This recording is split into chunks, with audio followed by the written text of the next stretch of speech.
नमस्कार। सनातन धर्म की जय हो, भारत माता की जय हो। केजरीवाल ईडी की हिरासत में दूसरा आदेश जारी कर दिया है। हालांकि केजरीवाल की जो होली है वो ईडी की 6 दिन की जो रिमांड मिली है उसमें गुजरी है, मगर इन 6 दिन में अभी तक उसने 2 आदेश जारी कर दिए हैं। पहले आदेश में उसने दिल्ली वालों के पानी की गर्मी में, बढ़ती हुई गर्मी में पानी की समस्या को लेकर चिंता जाहिर की। अपने मंत्रियों को निर्देश दिया कि वो दिल्ली की जनता का ख्याल रखें। दूसरे आदेश में उसने मोहल्ला क्लिनिक में दवाइयां कम ना पड़ जाएं, इस बात की चिंता, दिल्ली की जनता के स्वास्थ्य की चिंता को लेते हुए आदेश जारी कर दिया कि दिल्ली की मोहल्ला क्लिनिक में किसी भी प्रकार की दवाइयों की कमी ना पड़े। केजरीवाल वास्तव में ऐसा लगता है कि दिल्ली की जनता को कितना चाहता है, और दिल्ली की जनता भी इस बार केजरीवाल को पूरी तरह से पहचान गई है। वो कह रही है, अगर केजरीवाल जेल में रहकर हमारी इतनी चिंता करता है तो इसे तो जेल में ही रहना अच्छा है। ये आदेश इसने कभी यहां जेल के बाहर रहते तो दिए नहीं, और पिछले कई महीनों से ये ईडी को नचा रहा है। इसको कहां से दिल्ली की जनता का ख्याल आ गया, ये उनको भी समझ में नहीं आ रहा है। ईडी के 9 सम्मनों को नजरअंदाज करने वाला केजरीवाल, वो ताकतवर केजरीवाल जो केवल एक आधे राज्य का मुख्यमंत्री है, जो केजरीवाल अपनी सुरक्षा के लिए पंजाब के मुख्यमंत्री को भी साथ में बुलाता है, वो केजरीवाल जो विज्ञापनों पर अरबों रुपए खर्च करता है, वो केजरीवाल जो शराब को गंगा जल से ज्यादा पवित्र बताता है। इस केजरीवाल के 3 मंत्री सत्येंद्र जैन, मनीष सिसोदिया और संजय सिंह जेल में हैं। इसका एक अधिकारी विजय नायर और कुछ लोग जेल में हैं। इसके बावजूद ये ईमानदारी की ताल ठोकता है। इसके मंत्रियों को जमानत नहीं मिल रही है लोअर कोर्ट और हाई कोर्ट में, उनकी हिम्मत नहीं पड़ रही है सुप्रीम कोर्ट जाने की। मनीष सिसोदिया 1 साल से जेल में है, सत्येंद्र जैन भी 1 साल से जेल में है, संजय सिंह 6 महीने होने वाले हैं जेल में। फिर भी ये आदमी किस तरह का है, इसे पहचानना शायद अब दिल्ली वालों को समझ में आ रहा होगा कि उन्होंने किसको चुना है। आपको बता दें, मदर टेरेसा का ये चेला है, मैग्सेसे अवार्डधारी है। ये पढ़ाई लिखाई में बहुत होशियार है, बीटेक किया है खड़गपुर से, मैकेनिकल से वो भी, और उससे टाटा में नौकरी करता था। वहां से रिजाइन देकर इसने सिविल सर्विसेज की परीक्षा पास की। ये मदर टेरेसा का चेला है।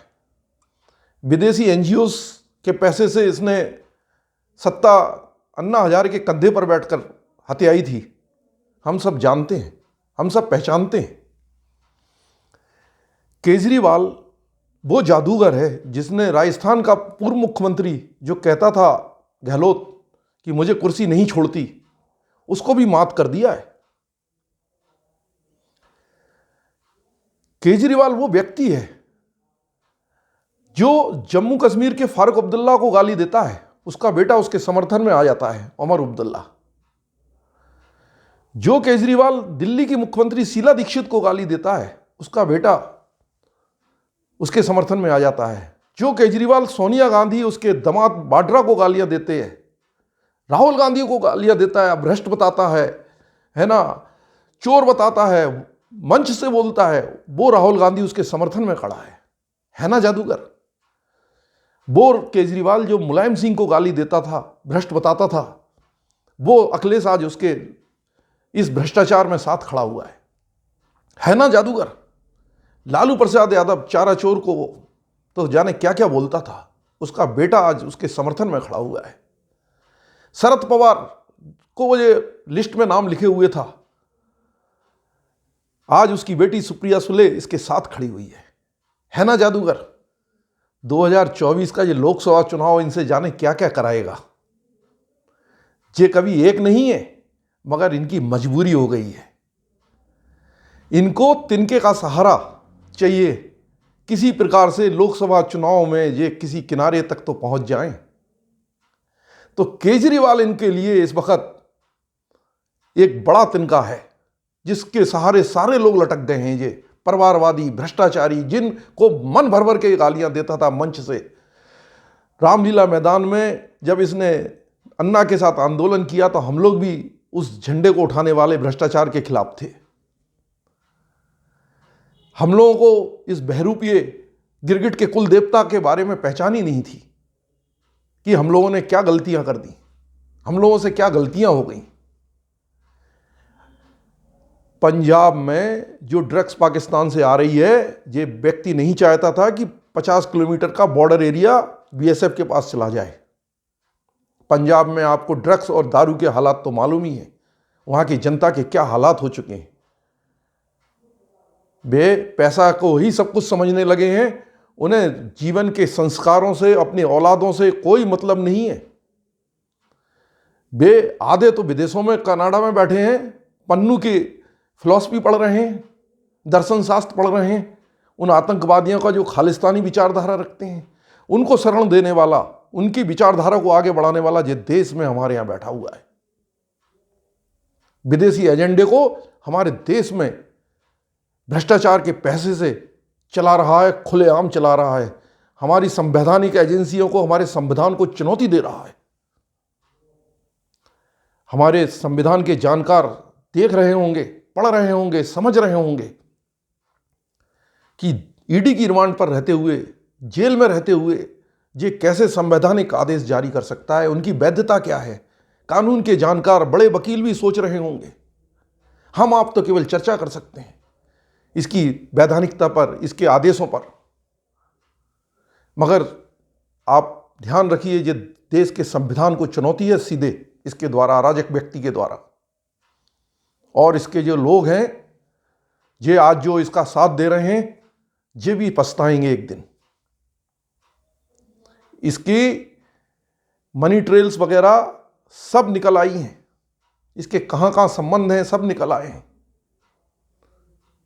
ये जिस दिन जेल में पहुंचा ना, इसके लोग इसका साथ छोड़ देंगे और ये अपनी परिवारवादी पार्टी बनाकर अपनी पत्नी को सत्ता सौंपेगा, जिस परिवारवाद को ये सबसे ज्यादा गाली देता था। आप विचार तो करो, आदमी को एक वकील करने में पसीने छूट जाते हैं। इसके छोटे से छोटे केस के लिए पूरे दिन वकील, जो देश के सबसे महंगे, सबसे कीमती वकील हैं, वो घूम रहे हैं, अदालत अदालत घूम रहे हैं, लोअर कोर्ट में, हाई कोर्ट में, सुप्रीम कोर्ट में चक्कर लगा रहे हैं, याचिकाएं लगा रहे हैं और फिर वापस ले रहे हैं। आप सोचो, एक याचिका लगाने के बाद वापस लेने में भी कितने पैसे लग जाते हैं वकीलों के पास। कोई भी वकील फ्री में आपकी ऐसी मदद नहीं करता है। आप विचार तो करिए, इस केजरीवाल के पास क्या जादू है। ये तो राजनीति का सबसे बड़ा जादूगर सा दिखाई देने लगा है। शराब को गंगा जल से ज्यादा पवित्र बता रहा है। इसने शराब कारोबारियों का 2% का जो कमीशन है वो 12% कर दिया, जिससे शराब की खपत जो 7,000 करोड़ के आसपास थी, 13,000 करोड़ पहुंच गई दिल्ली में। आप विचार तो करो, ये आपकी आने वाली जनरेशन्स को, पीढ़ियों को दारू के नशे में बनाकर सत्ता चलाना चाहता है। आपने देखा होगा पहले यहाँ की सरकारों ने क्या किया। देश की सरकारों ने स्टेशन के किनारे बच्चे छोटे छोटे नशे को किया करते थे, सूंघा करते थे और पड़े रहते थे। वो भी किसी के बच्चे होंगे, किसी माँ के, किसी बहन का बेटा, भाई होगा। ये अपने को दिल्ली का बेटा, भाई, जाने क्या क्या बोलता है। इसको शर्म नहीं है, इसको लज्जा नहीं है। और उसके बाद सीधा प्रधानमंत्री को विधानसभा का जो विशेष सत्र है उसे बुलाकर चुनौती देता है, ललकारता है देश के प्रधानमंत्री को। विचार करो, जे जानता नहीं है वो किस आदमी से टकरा रहा है। ये जो जितनी नौटंकी कर रहा है विदेशों में, इसके जो चैनल्स हैं, जो अखबार हैं, उनमें छप रहे हैं, वहाँ के जो जर्मनी के, आपने देखा होगा जर्मनी ने तो तुरंत ही प्रतिक्रिया कर दी थी इसके गिरफ्तार होते ही। कनाडा वाला इसके लिए रोता रहता है। आप तो मतलब समझ रहे होंगे मदर टेरेसा के चेले बनने का क्या लाभ होता है। लोग तो ऐसा भी कहते हैं कि मदर टेरेसा के जो चेले हैं ना, उस टाइम बहुत सारे अधिकारी बने हैं। ये इकोसिस्टम है ना जो, उसकी बात कर रहा हूं मैं। अब तो इसकी जांच तो खैर कठिन है होना, काफ़ी समय पुराना ही बातें हैं। तो केजरीवाल ने इन सब भ्रष्टाचारियों को एक माला में पिरो दिया है, इनको तिनके का सहारा बन गया है। 2024 के चुनाव के जो रिजल्ट्स हैं वो अभी समय के पर्दे के पीछे छुपे हुए हैं। हम आपको निश्चित करना है हम किस तरफ खड़े हैं, देश के साथ खड़े हैं या विदेशी शक्तियों के साथ खड़े हैं, धर्म के साथ खड़े हैं, अधर्म के साथ खड़े हैं, सच्चाई के साथ खड़े हैं या भ्रष्टाचारियों के साथ खड़े हुए हैं। हम परिवारवादियों के साथ खड़े हैं कि देश के गरीबों के साथ खड़े हैं। हम उन नीतियों के साथ खड़े हैं जो सपना देखता है, सपना देखता ही नहीं, 5 करोड़ लोगों को सपना साकार करता है और अगले 5 करोड़ के लिए फिर वादा करता है कि हम उनके एक घर देंगे जिसमें एक सोलर पैनल लगाकर उन्हें मुफ्त बिजली देंगे, उनके घर में नल से जल देंगे, उनके घर में शौचालय देंगे, उनके घर में गैस कनेक्शन देंगे, उन गरीबों के लिए खाता खोलेंगे जिससे सरकारी सुविधाएं उनके सीधी मिल जाएं और संकट के समय में उन परिवारों का बचाव हो सके, उन गरीब परिवारों को बीमा देंगे। ये 75 साल में कोई नहीं कर पाया जो इस व्यक्ति ने कर दिखाया है। ऐसे व्यक्ति के खिलाफ ये आदमी खड़ा हुआ है जो पाकिस्तान में घुसकर 2 बार मारता है, गलवान में चीन के लोगों के साथ भिड़ जाता है, म्यांमार में तो शुरुआत में आते ही साथ आतंकवादी कैंपों को तहस नहस कर दिया था। पाकिस्तान 2014 के चुनावों के पहले बॉर्डर पर गोलाबारी इतनी करता था कि हम लोग देखा करते थे टीवी पर, 2019 में भी करता था। इस बार क्यों नहीं कर रहा है? पाकिस्तान को भी मालूम चल गया है कि जो भारत का प्रधानमंत्री है ना, उससे उलझना है ना, बड़े बड़ों की बस की बात नहीं है। तो पाकिस्तान तो वो भिखारी देश है जो हमारे देश के भ्रष्ट परिवारवादी नेताओं की वजह से पलते थे।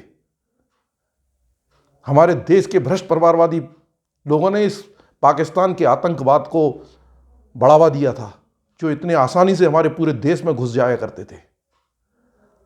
आपको केजरीवाल जैसे उस तिनके का विरोध करना होगा। देश की एकता, अखंडता, संविधान की रक्षा, गरीब, दलित, वंचित, पीड़ित लोगों के लिए एकजुट रहना पड़ेगा। देश के हालात बहुत तेजी से बदल रहे हैं, विकास तीव्र गति से आगे बढ़ रहा है, पारदर्शिता इस देश की माने जाने लगी है, दुनिया अचरज कर रही है, वर्ल्ड बैंक तारीफ कर रहा है, IMF तारीफ कर रहा है, G20 के आए हुए विश्व के देश के प्रधानमंत्री, राष्ट्रपतियों ने इसकी तारीफ की है। और ये एक आधे राज्य का केजरीवाल देश में अराजकता पैदा कर दे और हम लोग सब देखते रहें। जिन्होंने एक बार इंडिया अगेंस्ट करप्शन में इसका साथ दिया था, अब तो अन्ना हजारे भी इसके ऊपर थूकने लगा है, जिसने इसको मुख्यमंत्री तक पहुंचा दिया। इसके 3-4 मंत्री तो जेल में सड़ रहे हैं और अब इसका नंबर आ चुका है। सभी एजेंसी अपना जो नियम कायदे हैं, जो अधिकारी कर्मचारी हैं वो कर रहे हैं, मगर केजरीवाल उनको चुनौती दे रहा है। आप सबको जागना होगा, 100% मतदान करना होगा। कितनी भी भीषण गर्मी पड़ जाए आपको मतदान करना होगा। आपका एक वोट की ही बहुत कीमत है। एक वोट से ही अटल बिहारी वाजपेयी की सरकार गिरी थी, आपको याद होगा, एक वोट के कारण। और उसके परिणाम हम लोगों ने 2004 से 2014 तक भुगते थे। तो अल्पमत की सरकारें इस देश के लिए अराजकता पैदा कर सकती हैं, भ्रष्टाचार पैदा कर सकती हैं, गरीबों के हक को छीन सकती हैं, इस देश का बॉर्डर कमजोर कर सकती हैं, इस देश के विकास के अवरुद्ध कर सकती हैं, आत्मनिर्भर बनते भारत को रोक सकती हैं। क्योंकि ये विदेशी शक्तियां, जो मैं बार बार कहता हूं, ये 3 शक्तियां हैं। जो ड्रग्स लॉबी है, डिफेंस लॉबी है, ये ईसाई देशों से चलती है, और जो ऑयल लॉबी है मुस्लिम देशों से चलती है, जो हमेशा सनातन विरोधी रहे हैं, हिंदू विरोधी रहे हैं, बहुसंख्यक विरोधी रहे हैं, इन पर हमको नज़र रखना होगी, मिलकर रखना होगी। धन्यवाद साथियों। 100% मतदान के लिए निवेदन, कितनी भी भीषण गर्मी पड़े हमको मिलकर मतदान करना है। भारत माता की जय।